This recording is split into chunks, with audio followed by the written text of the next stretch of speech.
छत्तीसगढ़ के 36 देवी, छत्तीसगढ़ के 36 देवी, सबला मोर प्रणाम है। सब हवे मोर माता लेकिन सबके अलगे नाम है। सब हवे मोर माता लेकिन सबके अलगे नाम है। मोर चंडी दाई, मोर शीतला माई, मोर बूढ़ी माई, कंकालिन दाई। जगह जगह माँ अलग अलग वो, जगह जगह माँ अलग अलग वो, माता तोरे धाम है।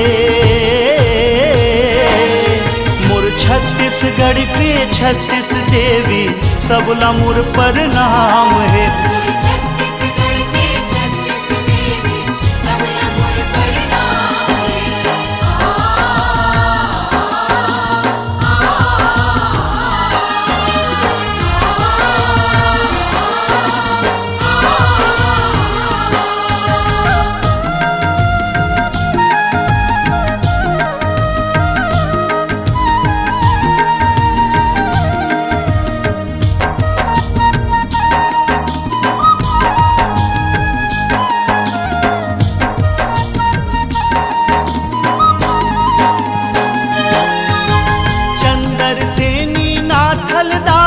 चंदरपुर माँ दाई, चंदरपुर माँ देवी बंजारी बन के बैठे रायपुर माँ, बैठे रायपुर माँ।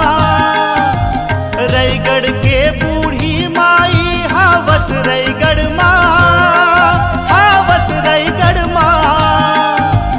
महामाया बन के बैठे दाई रतनपुर माँ, रतनपुर माँ। सजे है मंदिर ज्योत जलत है, सजे है मंदिर ज्योत जलत है, आदि शक्ति नाम है। मोर छत्तीसगढ़ के 36 देवी, सबला मोर प्रणाम है। छत्तीसगढ़ के 36 देवी, सबला मोर प्रणाम है। मोर दुर्गा दाई, मोर काली माई, अंगार मती दाई, सरमंगला माई। तैं दुख हरनी तैं बैतरनी, तैं दुख हरनी तैं बैतरनी, चरण मचारो धाम है। मोर छत्तीसगढ़ के 36 देवी, सबला मोर प्रणाम है।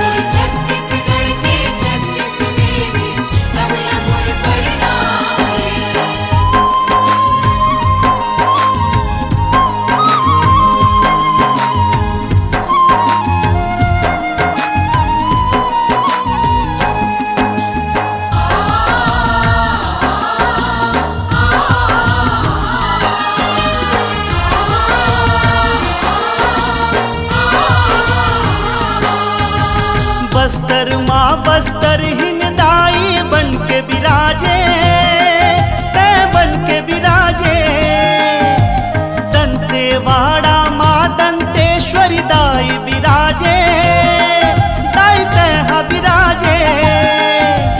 बाग बहारा माँ खल्लारी दाई विराजे, डोंगरी माँ विराजे। घटेश्वरी दाई मंदिर माँ तोर घंटी बाजे, दाई घंटी बाजे। अलग है महिमा तुहर ओदाई, अलग है महिमा तुहर ओदाई, महिमा तुहर महान है। मोर छत्तीसगढ़ के 36 देवी, सबला मोर प्रणाम है।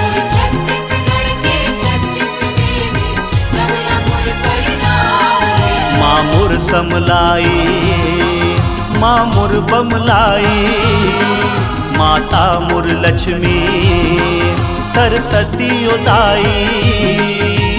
जेकर ऊपर तोर दया है अम्बे, जेकर ऊपर तोर दया है अम्बे, जिंदगी ओकर धन धान है। मोर छत्तीसगढ़ के 36 देवी, सबला मोर प्रणाम है। छत्तीसगढ़ के 36 देवी सबला मोर प्रणाम है।